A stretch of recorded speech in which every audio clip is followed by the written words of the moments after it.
दिल्ली में सर्दी पड़ने लगी है, लेकिन सियासत का तापमान चढ़ता ही जा रहा है। तिहाड़ में बंद मंत्री सत्येंद्र जैन के मसाज का वीडियो लीक होने के बाद जुबानी जंग अभी खत्म नहीं हुई है कि एक खुलासे से दिल्ली की सियासत में खलबली मच गई है। दरअसल तिहाड़ जेल में सजा काट रहे दिल्ली सरकार के मंत्री सत्येंद्र जैन जिस व्यक्ति से अपनी मसाज करवा रहे थे, वो रेप केस में आरोपी है, जिसको लेकर बीजेपी ने आम आदमी पार्टी पर गंभीर आरोप लगाए हैं और आम आदमी पार्टी ने भी इस पर पलटवार किया है। बीजेपी प्रवक्ता गौरव भाटिया ने इस पूरे मुद्दे पर प्रेस कॉन्फ्रेंस कर आम आदमी पार्टी पर हमला बोला है। साथ ही बीजेपी प्रवक्ता शहजाद पूनावाला ने कहा कि सत्येंद्र जैन को मसाज देने वाला रेप का आरोपी है। आम आदमी पार्टी के वरिष्ठ नेता गोपाल राय ने कहा कि दिल्ली में पिछले 10 दिन से प्रचार चल रहा है, ये काम करने वालों का नहीं, दूसरा बदनाम करने वालों का। एक तरफ केजरीवाल कूड़े के पहाड़ का समाधान बता रहे हैं, तो वहीं दूसरी तरफ बीजेपी केजरीवाल को बदनाम करने का नारा लगा रही है। बीजेपी के पास मुद्दा नहीं है। सत्येंद्र जैन के मसाज से पूरा लोकतंत्र भारत का शर्मसार हुआ था और तब हमने कहा था ये आम आदमी पार्टी नहीं है, ये स्पा मसाज पार्टी है। कोई और राजनीतिक दल होता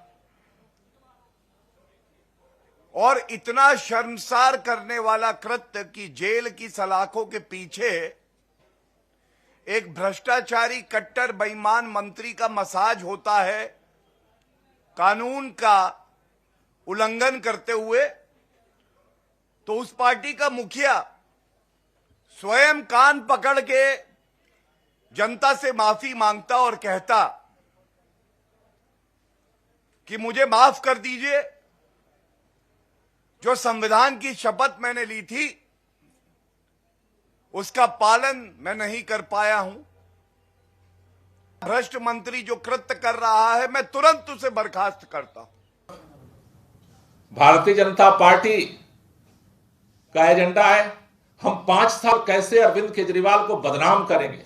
उनका नारा है बदनाम किया है बदनाम करेंगे, इसलिए हमें वोट दे दो।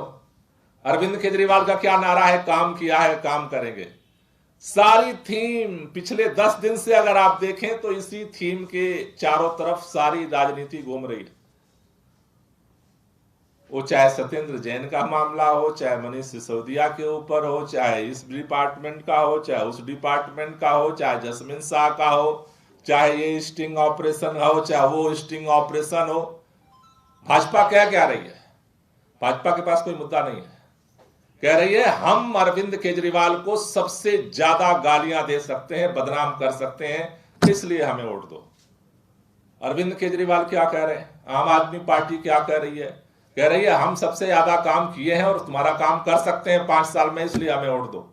तो ये तो पब्लिक फैसला करेगी 4 तारीख को कि काम करने वालों को वोट देना है या बदनाम करने वालों को वोट देना है, गालियां देने वालों को वोट देना है या अपने वादे को पूरा करने वालों को वोट देना है। जिसे अरविंद केजरीवाल फिजियोथेरेपिस्ट बता रहे थे, जिसे मनीष सिसोदिया फिजियोथेरेपिस्ट बता रहे थे, वो दरअसल रेपिस्ट है, बच्चों का रेपिस्ट। उसके ऊपर पॉक्सो एक्ट लगा है, 376 आईपीसी की लगी है और ऐसे व्यक्ति को फिजियोथेरेपिस्ट बता रहे थे। इंडियन एसोसिएशन ऑफ फिजियोथेरेपी ने पहले ही बताया था कि जो मसाज और मालिश की जा रही थी, हेड पर मसाज ऑयल के साथ, पैर पर मसाज तेल के साथ, वो फिजियोथेरेपी नहीं थी, उसके लिए क्वालिफाइड लोग लगते हैं। ये कोई क्वालिफाइड व्यक्ति नहीं था और अब तो पता चल रहा है कि एक रेपिस्ट मालिश दे रहा था। अरविंद केजरीवाल जी को बताना चाहिए कि उन्होंने तिहाड़ में थाईलैंड वाली सर्विस शुरू कर दी, उन्होंने तिहाड़ में सजा के बदले मजा शुरू कर दी।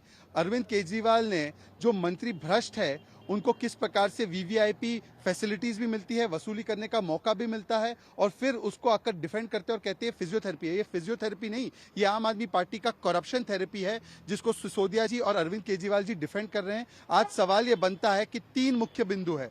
क्या पहले वो सत्येंद्र जैन का इस्तीफा लेंगे? क्या वो सत्येंद्र जैन को वहां जेल से बाहर करेंगे? और तीसरा, जैसे सुकेश से 10 करोड़ लिए गए और प्रोटेक्शन दिया गया, क्या इस पोटेंशियल रेपिस्ट से कोई डील की गई कि ये मालिश करेगा मंत्रियों की और उसको कोई सजा में या कोई तिहाड़ जेल में राहत मिलेगी, इसलिए उससे मालिश करवाया जा रहा था, और वो भी एक बच्चों के रेपिस्ट के द्वारा? इसके लिए सार्वजनिक रूप से अरविंद केजरीवाल और मनीष सिसोदिया को माफी मांगनी चाहिए। किसी भी थेरेपी में कोई भी थेरेपिस्ट जो होता है वो एलईडी टीवी देखने के लिए, मिनरल वाटर देने के लिए दरबार लगाकर वहां पर मसाज की जाए, ये कोई भी रिकमेंडेशन नहीं देता और आज उनका झूठ पकड़ा गया।